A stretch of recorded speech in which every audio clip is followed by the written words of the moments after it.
Hi guys, welcome to Monday, April 13th. This is just going to be a short instructor video because all that I expect from you today is to do your Chapter 2 exam. For those of you who were kind of struggling with it last week, just a view of it.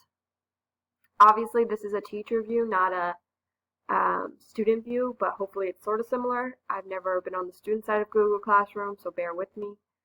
So let's just go into view assignment. As you can see, I made all of you your own exam, just like I did last week. And I don't know, again, how it shows up for you guys, but usually you should just be able to click into your own. I'm going to click into Melanie's for an example. Thank you, Melanie, for allowing me to do this. And you should be able to have your own editing capabilities. Obviously, I can't edit it because it's your copy. But once you open it, you should have your own editing capabilities. And then once you edit it, it should, instead of saying return up here, it should say submit or something like that. Just submit it after you highlight your answers. So that is what is due for today. And then you should start reading chapter 3 and get ahead on that, just so that by the time I want to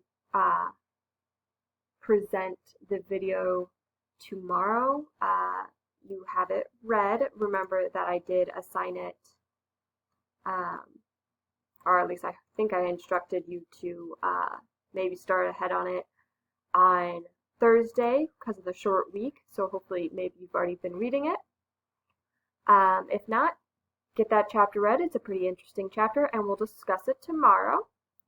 And that is all that you have to do today. So get that reading done, and then get the chapter 2 exam in to me, and you should be all set.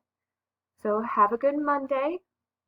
It's the start of week 3, so hopefully we're all in the groove by now on how to get all these assignments turned in. And we are going strong, so have a good rest of your week. And if you have any questions, please don't forget to email me. And if you want to set up an appointment with me, one-on-one, digitally or via email, please email me 12 to 24 hours ahead of time so I can put you in my schedule. All right, have a good day.